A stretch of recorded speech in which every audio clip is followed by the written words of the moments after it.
إن الحمد لله نحمده ونستعينه ونؤمن به ونتوكل عليه ونعوذ بالله من شرور أنفسنا ومن سيئات أعمالنا من يهده الله فلا مضل له ومن يضلل فلن تجد له وليا مرشدا اللهم صل على محمد وعلى آل محمد كما صليت على إبراهيم وعلى آل إبراهيم وبارك على محمد وعلى آل محمد كما باركت على إبراهيم وعلى آل إبراهيم إنك حميد مجيد. أعوذ بالله من الشيطان الرجيم. يا أيها الناس اتقوا ربكم الذي خلقكم من نفس واحدة وخلق منها زوجها وبث منهما رجالا كثيرا ونساء واتقوا الله الذي تساءلون به والأرحام إن الله كان عليكم رقيبا.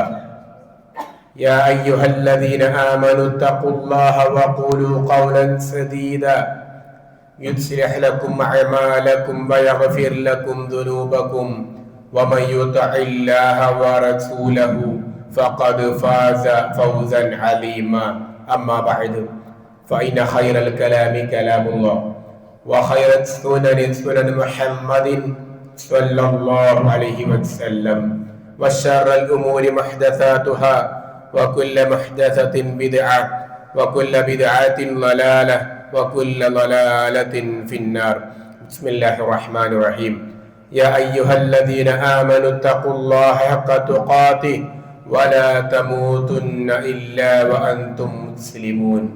يا أيها الإخوان والأخوات اتقوا الله عباد الله أوصيكم أولا بتقوى الله. ഏറെ സ്നേഹം നിറഞ്ഞ സഹോദരന്മാരെ സഹോദരിമാരെ, അള്ളാഹുവിന്റെ നിയമങ്ങൾ പാലിച്ച് ഖബറിലേക്ക് മടങ്ങേണ്ടവരാണ് നമ്മളെല്ലാവരും എന്ന ബോധം നിലനിർത്തിക്കൊണ്ട് അമലുകളെ പരിപൂർണമായും ചിട്ടപ്പെടുത്തണമെന്ന് ആമുഖമായി ഓർമ്മിപ്പിക്കുകയാണ്. അള്ളാഹു നമുക്ക് എല്ലാവർക്കും പരിപൂർണമായ ഈമാനും ഹിദായത്തും ആരോഗ്യവും മരണം വരെ നിലനിർത്തി തരുമാറാവട്ടെ. സഹോദരന്മാരെ സഹോദരിമാരെ, സൂറത്ത് ആലി ഇമ്രാനിലെ 102-ാമത്തെ ആയത്താണ് നമ്മോദി കേൾപ്പിക്കപ്പെട്ടത്. നമുക്കറിയാം, നമ്മളെല്ലാവരും മഹാ സൗഭാഗ്യവാന്മാരാണ്. നമ്മളൊക്കെ ആനന്ദത്തിലാണ്, സന്തോഷത്തിലാണ്. മുഹറം നോമ്പനുഷ്ഠിച്ചവരാണ് നമ്മൾ ഇരിക്കുന്ന എല്ലാവരും. നോമ്പനുഷ്ഠിക്കാൻ ഒരുപാട് ആഗ്രഹിച്ചു. അള്ളാഹു ഇതുവരെ നമ്മെ എത്തിച്ചു. അൽഹംദുലില്ലാ. ഇതിനേക്കാൾ നല്ല സന്തോഷത്തോടെ അവന്റെ പരലോകത്ത് അള്ളാഹു സ്വർഗത്തിൽ നമ്മെ ഒരുമിപ്പിക്കുമാറാവട്ടെ. സഹോദരന്മാരെ സഹോദരിമാരെ, നോമ്പിനെ കുറിച്ച് പറയുമ്പോൾ മാമിൻ അബ്ദിൻ യസൂമു യൗമൻ ഫീ സബീലില്ലാഹി ഇല്ലാ ബഅദല്ലാഹു ബിദാലിക്കൽ യൗം വജഹു അനിൻ നാരി 70 ഖരീഫ എന്ന ഒരു ഹദീസ് നാം ഓർക്കേണ്ടതാണ്. ഒരു മനുഷ്യൻ നോമ്പെടുത്താൽ ആ നോമ്പെടുക്കുന്നവനെ കുറിച്ച് അല്ലാഹുവിന്റെ റസൂല് പറഞ്ഞത് ഫീ സബീലില്ലാഹി, അള്ളാഹുവിന്റെ മാർഗത്തിൽ എന്നാണ്.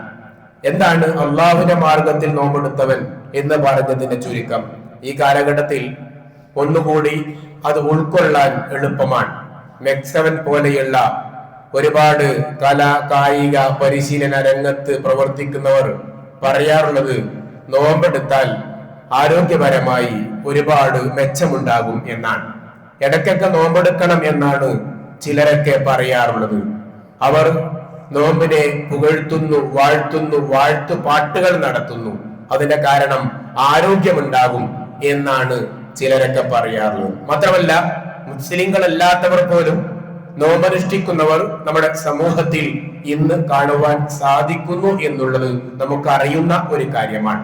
അപ്പൊ അവിടെയാണ് അല്ലാഹു റസൂല് പറഞ്ഞു ഫീ സബീലില്ലാഹി, അള്ളാന്റെ മാർഗത്തിൽ ഒരു ദിവസം നോമ്പനുഷ്ഠിച്ചാൽ, ഒരു ദിവസം എന്നാണ്, ഒരു ദിവസം നോമ്പനുഷ്ഠിച്ചാൽ ഇല്ലാ ബഅദല്ലാഹ്, അള്ളാഹു അവരെ അകറ്റി നിർത്തും.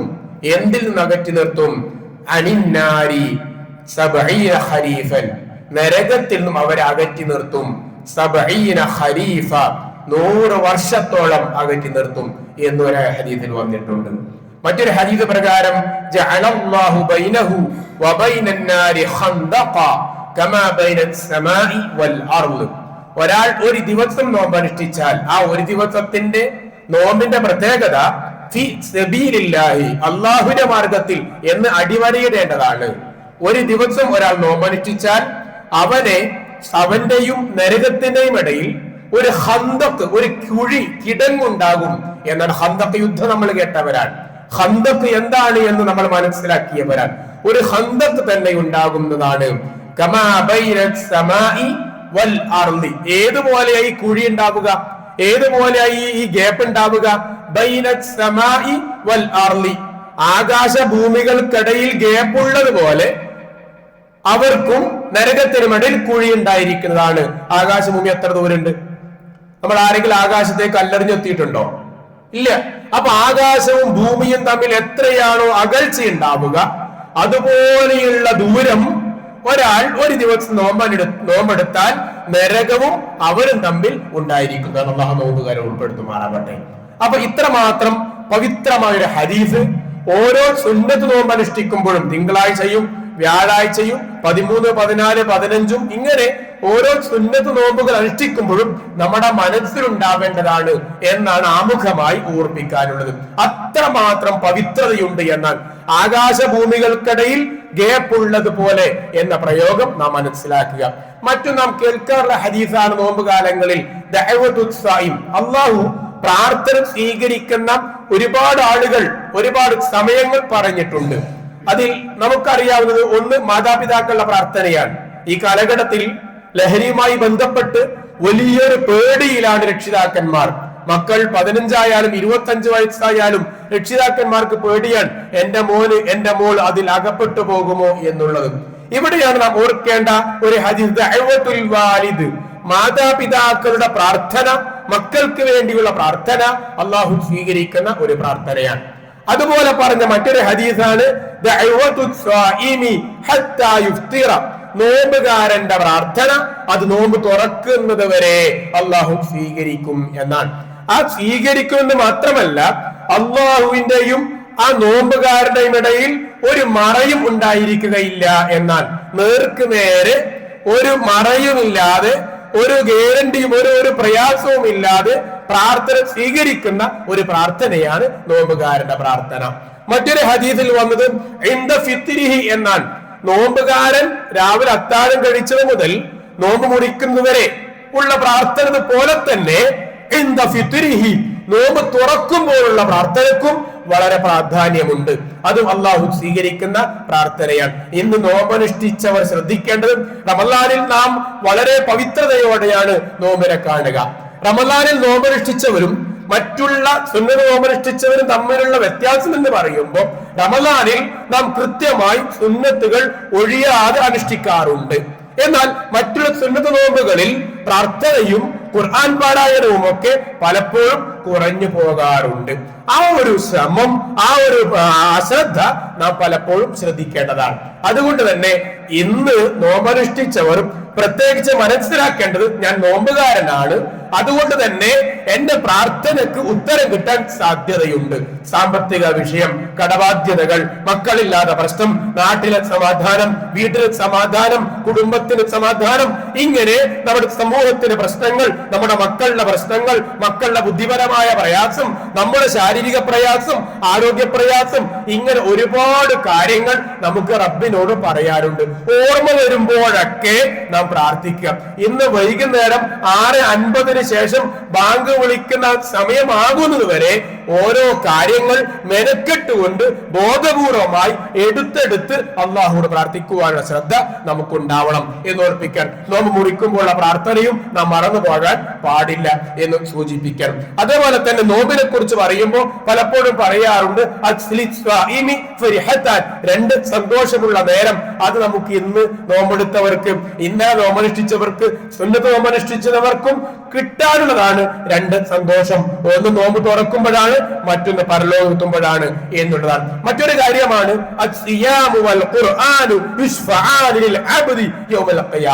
ഖിയാമത്ത് നാളിൽ ശുപാർശ ചെയ്യും എന്നാണ്. ആരാ ശുപാർശ ചെയ്യുക? ഖുർആൻ ശുപാർശ ചെയ്യും. ആർക്ക് വേണ്ടി? ഖുർആൻ പറയും, ഇവൻ രാത്രി ഉറക്കൊഴിച്ചിരുന്നു, എനിക്ക് വേണ്ടിയാണ് റബ്ബേ, അതുകൊണ്ട് തന്നെ ഇവന് നീ ശുപാർശ കൊടുക്കണേ എന്ന് നമുക്ക് അനുകൂലമായി ഖുർആൻ പറയും. നോമ്പ് പറയും, അള്ളാഹുവേ, പകലിൽ ഇവന്റെ ആഗ്രഹങ്ങളൊക്കെ മാറ്റി നിർത്തിയത് എനിക്ക് വേണ്ടിയാണ് എന്ന് നോമ്പ് നമുക്ക് അനുകൂലമായി ശുപാർശ പറയും. അക്കൂട്ടത്തിൽ നമ്മൾ ഉൾപ്പെടുത്തുമാറാവട്ടെ. അപ്പൊ നോമ്പും ഖുർആനും നമുക്ക് വേണ്ടി ശുപാർശ പറയും എന്നുള്ള നാം ഓർക്കേണ്ട വിഷയമാണ്. മാത്രമല്ല, ഈ ആധുനിക കാലഘട്ടത്തിൽ പ്രത്യേകിച്ച് നമ്മുടെ കുട്ടികൾ പോലും ഉണ്ടായിട്ടുള്ള സ്വഭാവ മാറ്റമാണ് പെട്ടെന്ന് കോപിക്കുക എന്നുള്ള സ്വഭാവ മാറ്റം. പഴയ കാലങ്ങളിൽ നമ്മുടെ 15, 15, 25 വയസ്സുള്ളവർ മുതിർന്നവരോട്, ഉപ്പയോട്, ഉമ്മയോട്, അധ്യാപകരോട് ഒന്നും കോപിക്കാറില്ലായിരുന്നു.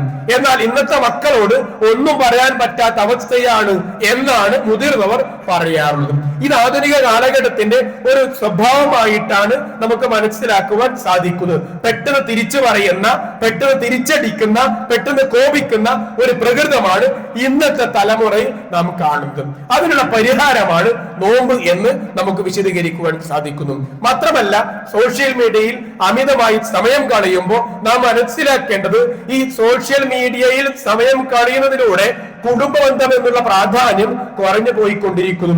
ഉപ്പ, ഉമ്മ, മക്കൾ ബന്ധം പോലും സോഷ്യൽ മീഡിയയിലൂടെയാണ്. ഇന്ന് ഒരു ഫാമിലി ഗ്രൂപ്പ് ഉണ്ടാക്കിയാൽ സലാം പറയുന്ന എവിടെയാ? ഗ്രൂപ്പിലാണ്. എവിടെ അന്വേഷണം നടത്തൽ? എവിടെയാ? ഗ്രൂപ്പിലാണ്. പ്രാർത്ഥിക്കൽ എവിടെയാ? ഗ്രൂപ്പിലാണ്. ഇന്ന് ഇളയപ്പാക്ക് സുഖമില്ല, ജ്യേഷ്ഠൻ ആശുപത്രിയിലാണ്, അനുജൻ പ്രാർത്ഥിക്കുന്നത് എവിടെയാണ്? സോഷ്യൽ മീഡിയയിലൂടെയാണ്. ഇങ്ങനെ കുടുംബ ബന്ധങ്ങൾ തകർന്നുകൊണ്ടിരിക്കുന്ന, അല്ലെങ്കിൽ അതിന് പ്രാധാന്യം കുറഞ്ഞുകൊണ്ടിരിക്കുന്ന ഒരു സമൂഹമാണ് നമുക്ക് മുന്നിലുള്ളത് എന്നുള്ളതാണ്. ഇവിടെയാണ് നോമ്പ് നമുക്ക് ഗുണപാഠമാവേണ്ടത്. ഒന്ന്, ക്ഷമ, സഹനം, ആത്മനിയന്ത്രണം, ദരിദ്രരെ സഹായിക്കൽ, ഖുർആൻ പാരായണം, ദുആ, മാതാപിതാക്കളുടെ കടമ, ഇതൊക്കെ ഇത്തരം സുന്നത്ത് നോമ്പിലൂടെ ആർജിച്ചെടുക്കുവാൻ നമുക്ക് സാധിക്കേണ്ടതുണ്ട്. മാത്രമല്ല, റമളാനും പോലെയുള്ള, ശവ്വാൽ പോലെയുള്ള, അല്ലെങ്കിൽ ദുൽഖഅദ് പോലെയുള്ള, ദുൽഹജ്ജ് പോലെയുള്ള, മുഹറം പോലെയുള്ള മാസങ്ങളിൽ വരുന്ന സുന്നത്ത് നോമ്പുകൾ, എല്ലാ മാസത്തിലും നോമ്പുണ്ടല്ലോ. ആ നോമ്പിനെ കുറിച്ച് പറയുമ്പോൾ നമുക്ക് മനസ്സിലാക്കേണ്ടത് സ്വകാര്യ ജീവിതമാണ് നോമ്പ് എന്നുള്ളതാണ്. സ്വകാര്യമായ ആരാധന, രഹസ്യമായ ആരാധന. അള്ളാഹു പറഞ്ഞ, റസൂലുള്ളാഹി പറഞ്ഞ വളരെ പ്രധാനപ്പെട്ട ഹദീസ്, അള്ളാഹ് സ്വർഗത്തിൽ പ്രത്യേകമായി തയ്യാറാക്കപ്പെട്ട റൂമുകളിൽ ചിലരെ മാത്രമാണ് പ്രവേശിപ്പിക്കുക. അതാരെയാണ് എന്ന് ചോദിച്ചപ്പോൾ പറഞ്ഞു, സ്വകാര്യമായ അമൽ ചെയ്തവരാണ്. ആ സ്വകാര്യമായ അമൽ എണ്ണിയപ്പോ 2 കാര്യമാണ് അതിൽ എണ്ണിയത്. ഒരു ഹദീസിൽ എഴുതി 2 കാര്യമാണ്. അതിൽ ഒന്ന് നോമ്പനുഷ്ഠിക്കുന്നവരും മറ്റൊന്ന് ഖുർആൻ പാരായണം ചെയ്യുന്നവരുമാണ്, രാത്രിയിൽ നിസ്കരിക്കുന്നവരുമാണ്. നോമ്പനുഷ്ഠിക്കുന്നവരും രാത്രിയിൽ നിസ്കരിക്കുന്നവരുമാണ്. ആ പറഞ്ഞ ഹദീസ് പ്രകാരമാണ് അവർ നോമ്പനുഷ്ഠിക്കുന്നു. നോമ്പ് സ്വകാര്യമായ അമലാണല്ലോ. മറ്റേയാൾ അവൻ രാത്രിയിൽ നിസ്കരിക്കുന്നവനാണ്. ആരും അറിയില്ലാലോ. വീട്ടിലുള്ള, നാട്ടിലുള്ള കുടുംബക്കാർ, കൂട്ടുകാർ, തന്റെ ഉറ്റ കൂട്ടുകാർ ഒന്നും അറിയാത്ത കാര്യമാണ് രാത്രി നിസ്കാരം. മറ്റൊരു ഹദീസിൽ വന്നത് ഇതേപോലെ സ്വകാര്യമായ അമല കൂട്ടത്തിൽ പറഞ്ഞപ്പോ നോമ്പും സ്വതക്കയുമാണ്. അപ്പൊ സ്വതക്കയും ആരും അറിയാതെ ചെയ്യാൻ പറ്റുമല്ലോ.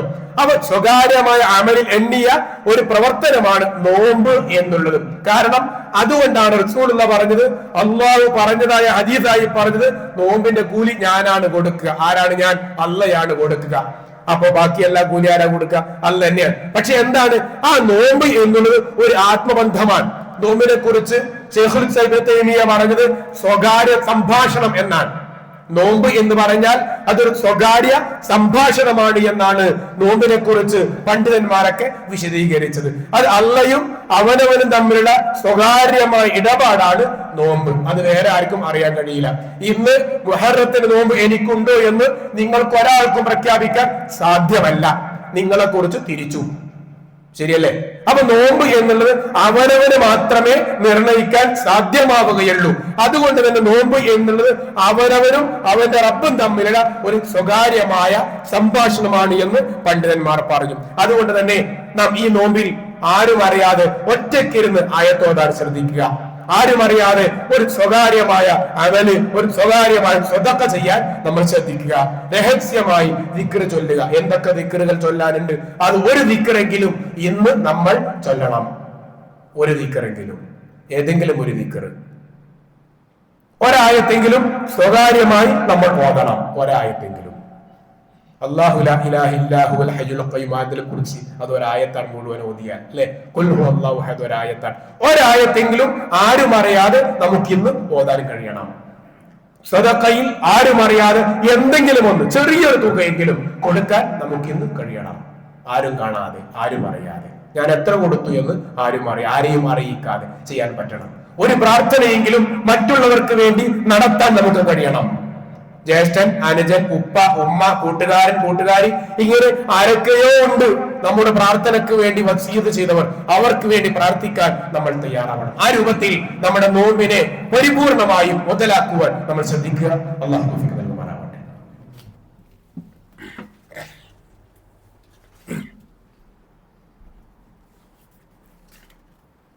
ഇന്നൽ ഹംദുലില്ലാഹ് വസല്ലല്ലാഹു അലാ ഖത്തമിൽ അംബിയാഇ വൽ മുർസലീൻ وعلى آله وصحبه أجمعين وعلى من تبع الهدى إلى يوم الدين. أما بعد يا أيها الإخوان والأخوات اتقوا الله عباد الله أوصيكم ثانيا بتقوى الله. ഏറെ സ്നേഹം നിറഞ്ഞ സഹോദരന്മാരെ, സഹോദരിമാരെ, അള്ളാഹുവിന്റെ നിയമങ്ങൾ പാലിച്ച് ഖബറിലേക്ക് എത്തേണ്ടവരാണ് നമ്മളെല്ലാവരും എന്ന ബോധം നിലനിർത്തണേ എന്ന് ഒന്നുകൂടി ഓരോരുത്തരെയും ഓർപ്പിക്കുകയാണ്. അള്ളാഹു നമുക്ക് എല്ലാവർക്കും മരണം വരെ നമ്മുടെ ആരോഗ്യവും ഈമാനും ഹിദായത്തും നിലനിർത്തി തരുമാറാവട്ടെ.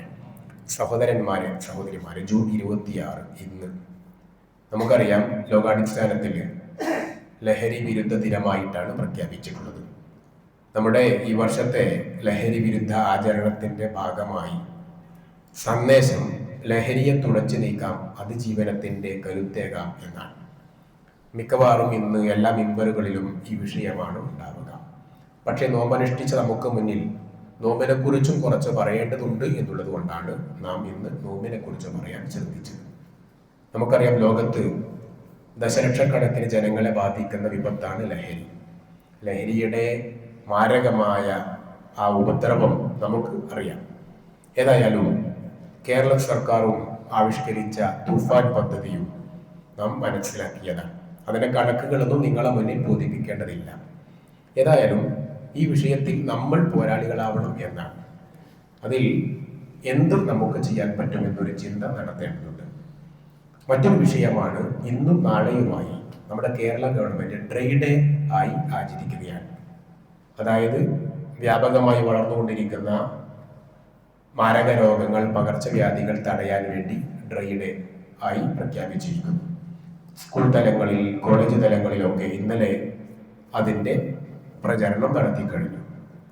അപ്പോൾ ഗവൺമെന്റ് ഡ്രൈ ഡേ എന്ന് പറയുമ്പോൾ പ്ലാസ്റ്റിക്കുകൾ, ചിരട്ടകൾ, കോപ്പകൾ, അങ്ങനെ വെള്ളം കെട്ടി നിൽക്കുന്ന സ്ഥലങ്ങൾ, മലിനമായ സ്ഥലങ്ങളൊക്കെ വൃത്തിയാക്കണമെന്നാണ്. നമ്മുടെ വീടിന്റെ ചുറ്റുഭാഗം അത്തരം കാര്യങ്ങൾ വൃത്തിയാക്കണം. ഒരാഴ്ച മുന്നേയുള്ള ഹുതുബയിൽ നാം ആ വിഷയം സൂചിപ്പിച്ചതാണ്. അപ്പൊ നമ്മൾ ഡ്രൈ ഡേ ഗവൺമെന്റ് പ്രഖ്യാപിക്കുമ്പോൾ വൃത്തിയുടെ കാവലാളാണ് നമ്മൾ. അതുകൊണ്ട് തന്നെ നമ്മളാണ് അതിന്റെ മുന്നിൽ ഉണ്ടാവേണ്ടത് എന്നൊരു ഓർമ്മ നമുക്ക് ഉണ്ടാവണം. അതുകൊണ്ട് തന്നെ അത്തരം ശുചീകരണ പ്രക്രിയയിൽ മാനസികമായി, ശാരീരികമായി നമ്മുടെ പങ്ക് ഉണ്ടാവണം എന്ന് ഓർമ്മിക്കാൻ. നമ്മുടെ ശരീരവും നമ്മുടെ വസ്ത്രവും വൃത്തിയാവുന്നത് പോലെ, നമ്മുടെ കൈവിരലുകൾ വൃത്തിയാവുന്നത് പോലെ നമ്മുടെ വീടും പരിസരവും വൃത്തിയാവേണ്ടതാണ് എന്ന ബോധം നമുക്ക് ഉണ്ടാവേണ്ടതാണ്. അതോടൊപ്പം തന്നെ മറ്റൊരു വിഷയമാണ്, ഹജ്ജിന്റെ അപേക്ഷ വിളിച്ചിട്ടുണ്ട്. ഗവൺമെന്റ് തലത്തിൽ ഹജ്ജിന്റെ അപ്ലിക്കേഷൻ ക്ഷണിച്ചിട്ടുണ്ട്. അപ്പോൾ ആ അപേക്ഷ സമർപ്പിക്കുന്നവർ ജൂലൈ 20 അതിന്റെ അവസാന തീയതി. അപ്പോൾ അത്തരം ഹജ്ജിന് പോകാൻ ആഗ്രഹിക്കുന്നവർ, ഗവൺമെന്റ് തലത്തിൽ പോകാൻ ആഗ്രഹിക്കുന്നവർ അതിന്റെ അപേക്ഷ കൊടുക്കാൻ ശ്രദ്ധ ഉണ്ടാവണം എന്ന് ഓർപ്പിക്കാൻ. അതിന്റെ ലിങ്കുകളും മറ്റുമൊക്കെ ഇവിടെയുള്ള കമ്മിറ്റി പ്രവർത്തകരോടോ മറ്റോ അന്വേഷിച്ചാൽ ലഭ്യമാണ്. അതിൽ ശ്രദ്ധിക്കേണ്ടത്, നിസ്സാരമായ ചില പിഴവുകളാണ് അപേക്ഷയിലൂടെ വലിയൊരു നമുക്ക് ഉപദ്രവമായിട്ട് വരാൻ സാധിക്കുക. അതായത് ആ അപേക്ഷ സ്വീകരിക്കാതിരിക്കുക. അപ്പോൾ ആ അപേക്ഷയിൽ വരുന്ന നിസ്സാരമായ പിഴവ് പോലും വരാതിരിക്കാൻ ആ ഹജ്ജിന്റെ സൈറ്റിൽ പോയാൽ അതിന്റെ ഹജ്ജ് ട്രെയിനേഴ്സിന്റെ നമ്പർ ലഭ്യമാണ്. ആ സൈറ്റിൽ പോയി ഹജ്ജ് ട്രെയിനർമാരുടെ നമ്പർ കളക്ട് ചെയ്ത് അവരെ വിളിച്ചാൽ, അവർക്ക് മെസ്സേജ് അയച്ചാൽ അതിൽ നമുക്കുള്ള സംശയങ്ങൾ വളരെ വിശദമായി അവർ പറഞ്ഞു തരാൻ തയ്യാറുമാണ്. അതുകൊണ്ട് തന്നെ നമ്മൾ അത്തരം സംവിധാനങ്ങൾ ഉപയോഗപ്പെടുത്തണം എന്ന് ഓർപ്പിക്കുകയാണ്. അത് ഒന്നുമില്ല. ഹജ്ജിന്റെ ആ സൈറ്റ് നമ്മൾ ഗൂഗിൾ സെർച്ച് ചെയ്താൽ സൈറ്റ് ലഭ്യമാണ്. അപേക്ഷിക്കാനുള്ളവർ അത്തരം കാര്യങ്ങൾ ശ്രദ്ധിക്കുക എന്ന് ഓർമ്മിക്കുകയാണ്.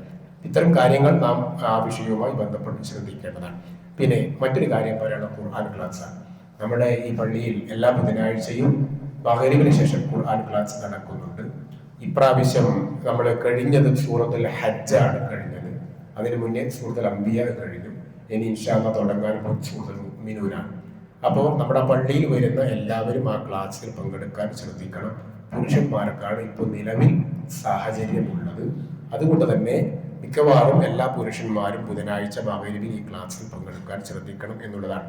അതുമായി ബന്ധപ്പെട്ട് അത് പരീക്ഷയിൽ പങ്കെടുക്കാനോ അതല്ലെങ്കിൽ ഒരു സംഘടനാ സംവിധാനമായിട്ട് ഉള്ള രൂപത്തിലോ അല്ല അതിന്റെ പഠനം. ഖുർആൻ പഠിക്കുക എന്നുള്ളതാണ്. മാത്രമല്ല എന്നിട്ട് കൂടി അതിന്റെ പരീക്ഷ വന്നപ്പോൾ നമ്മുടെ ഇവിടെ ഖുർആൻ ക്ലാസ്സിൽ പങ്കെടുക്കുന്ന എല്ലാവർക്കും ആ ചോദ്യങ്ങളിൽ നല്ല ഒരു പങ്കാളിത്തം ഉത്തരം കൊടുക്കാൻ കഴിഞ്ഞു എന്നുള്ളത് ആ ഖുർആൻ പഠനത്തിന്റെ ഒരു മെച്ചമായിട്ട് കാണുകയാണ്. അതുകൊണ്ട് തന്നെ എല്ലാവരും എന്താണ് ഖുർആൻ, എന്തിനാണ് ഖുർആൻ, ഖുർആന്റെ യഥാർത്ഥമായ ലക്ഷ്യം എന്താണ്? നമ്മൾ കേവലം ഓതുമ്പോൾ അലിഫ് ലാം മീം എന്ന് ഓതിയാൽ 30 കൂലിയാണ്, ഓരോ ആയത്തിനും 10 വീതം കൂലിയാണ്.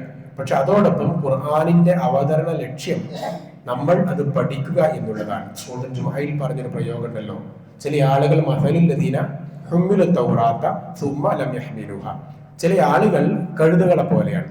ആ കഴുതയുടെ പ്രത്യേകത അവർ തൗറാത്ത് വഹിച്ചു കൊണ്ടുപോകുന്നു, പക്ഷെ ആ തൗറാത്തിൽ എന്താണ് ഉള്ളത് എന്ന് ആ കഴുതകൾക്ക് അറിയില്ല എന്നൊരു പ്രയോഗം സൂറത്തുൽ ജുമുഅയിൽ കാണാൻ സാധിക്കുന്നുണ്ട്. നമ്മൾ അത്തരക്കാരെ പോലെ ആകുവാൻ പാടില്ല. ഫാത്തിഹ ഓതുമ്പോൾ എന്താണ് ഞാൻ ഓതുന്നത് എന്ന് പറയാൻ, എന്താണ് ഞാൻ ഓതുന്നത് എന്ന് മനസ്സിലാക്കാൻ, എന്താണ് ഞാൻ ഓതുന്നത് എന്ന് പ്രഖ്യാപിക്കാൻ നമുക്ക് കഴിയേണ്ടതുണ്ട്. നാം വായിക്കുന്നത് അല്പമെങ്കിലും മനസ്സിലാക്കുവാനുള്ള രൂപത്തിൽ ഭാഷാപരമായും അതിന്റെ തജ്വീദുമൊക്കെ വിശദീകരിക്കുന്ന രൂപത്തിലാണ് ക്ലാസ് നടന്നുകൊണ്ടിരിക്കുന്നത്. ഇൻഷാ അല്ലാഹ് നമ്മൾ അറിയാത്തവരെ കൂടി ഈ വിഷയം എത്തിക്കണം. പരമാവധി എല്ലാവരും ക്ലാസ്സിൽ ഹാജരാവാൻ ശ്രദ്ധിക്കണം എന്ന് ഒന്നുകൂടി ഓർമ്മിക്കണം. ഖുർആൻ എന്നുള്ളത് നമ്മുടെ ജീവിതത്തിൽ മനസ്സമാധാനം തരുന്ന ഒരു സംഗതിയാണ്. ഒരിക്കലും ഖുർആൻ പഠനം കൊണ്ട് നമുക്ക് നഷ്ടമായി ഒന്നും സംഭവിക്കില്ല. എന്നാൽ ആ നേരം നമുക്ക് എന്തുകൊണ്ടും ലാഭമാണ്. ഖുർആൻ ബർക്കത്താണ്, ഖുർആനിന്റെ സ്ഥലം ബർക്കത്താണ്, ഖുർആൻ ഓതുന്ന സ്ഥലം ബർക്കത്താണ് എന്നൊക്കെ നമുക്ക് ബോധ്യമുള്ളത് കൊണ്ട് തന്നെ എല്ലാവരും ആ ഖുർആൻ പഠന ക്ലാസ്സിൽ പങ്കെടുക്കാൻ ശ്രദ്ധിക്കണം എന്ന് ആമുഖമായി ഓർപ്പിക്കണം. അതോടൊപ്പം തന്നെ നമ്മൾ വളരെ പ്രധാനപ്പെട്ട ഒരു കാര്യം പ്രാർത്ഥനയുടെ വിഷയം തന്നെയാണ്. ഇന്ന് നമ്മൾ പറഞ്ഞല്ലോ, പ്രാർത്ഥനാ വിഷയത്തിൽ നമ്മൾ ആരും അമാന്തത കാണിക്കാൻ പാടില്ല എന്നുള്ളതാണ്.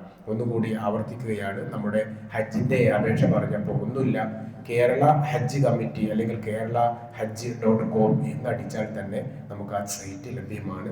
ഹജ്ജിന്റെ അപേക്ഷ ഒന്നുകൂടി ശ്രദ്ധിക്കണം, ഓർപ്പിക്കണം. മൊത്തത്തിൽ പറഞ്ഞതിൽ നമ്മൾ പ്രാർത്ഥന മറക്കാൻ പാടില്ല. നമ്മുടെ ജീവിതത്തിൽ പ്രാർത്ഥന എമ്പാടും ഉണ്ടാവണം. നമ്മളുടെ മാതാപിതാക്കൾക്ക് വേണ്ടി പ്രാർത്ഥിക്കണം, മക്കൾക്ക് വേണ്ടി പ്രാർത്ഥിക്കണം. രണ്ടു പേർക്കും വേണ്ടിയുള്ള പ്രാർത്ഥന നമ്മൾ മറക്കാൻ പാടില്ല എന്ന് ഓർപ്പിക്കാൻ ഇന്നത്തെ നോമ്പ് പരിപൂർണമായി ഉപയോഗപ്പെടുത്താൻ ശ്രദ്ധ നമ്മുടെ ഭാഗത്തുണ്ടാവണം. ദിക്ർ, ദുആ, തക്ബീർ, തഹ്ലീൽ, തസ്ബീഹ് ഒന്നും മറക്കാൻ പാടില്ല എന്ന് ഓർപ്പിക്കുന്നത്. ആ രൂപത്തിലുള്ള ഈമാൻ നമുക്ക് എല്ലാവർക്കും പ്രദാനം ചെയ്യുമാറാവട്ടെ. എല്ലാം കാണുന്ന അർഹമർ റഹീമായ അല്ലാഹുവേ, മുസ്ലിമായി ജീവിക്കുവാനും മുസ്ലിമായി മരിക്കുവാനുമുള്ള തൗഫീഖ് ഞങ്ങൾക്ക് നീ നൽകണേ റഹ്മാനെ. എല്ലാം കാണുന്ന അർഹമർ റഹീമായ അല്ലാഹ്, ലാ ഇലാഹ ഇല്ലല്ലാഹ് എന്ന് അംഗീകരിച്ച് മരിക്കുന്നവരിൽ ഞങ്ങളെ നീ ഉൾപ്പെടുത്തണേ അല്ലാഹ്. ലാ ഇലാഹ ഇല്ലല്ലാഹ് എന്ന് അംഗീകരിച്ച് ജീവിക്കുന്നവരിൽ ഞങ്ങളെ നീ ഉൾപ്പെടുത്തണേ അല്ലാഹ്. രോഗികളായി ആശുപത്രികളിൽ വീടുകളിൽ കഴിയുന്ന സഹോദരന്മാർ സഹോദരിമാർ അവർക്ക് നീ ശിഫ നൽകണേ അല്ലാഹ്. അവർക്ക് നീ മനസ്സമാധാനം കൊടുക്കണേ അല്ലാഹ്. അല്ലാഹുവേ, പരിപൂർണമായി നമ്മുടെ നോമ്പിന് പ്രതിഫലം ലഭിക്കുന്നവർ ഞങ്ങൾ നീ ഉൾപ്പെടുത്തണേ അല്ലാഹ്. നമ്മുടെ ജുമഅയും നമ്മുടെ സദഖയും നമ്മുടെ ഖുർആൻ പാരായണവും എല്ലാം അല്ലാഹുവേ നീ സ്വീകരിക്കണേ അല്ലാഹ്. സ്വർഗ്ഗത്തിലേക്ക് എത്തുവാൻ അമലായി നമ്മുടെ അമലുകളെ നീ മാറ്റിത്തരണേ അല്ലാഹ്. اللهم اغفر للمؤمنين والمؤمنات والمسلمين والمسلمات الأحياء منهم والأموات. اللهم أجرنا من النار، اللهم أجرنا من النار، اللهم أجرنا وأجر والدينا من النار. ربنا آتنا في الدنيا حسنة وفي الآخرة حسنة وقنا عذاب النار. والحمد لله رب العالمين. وصلى الله على خاتم الأنبياء والمرسلين وعلى آله وأصحابه أجمعين وعلى من تبعهم إلى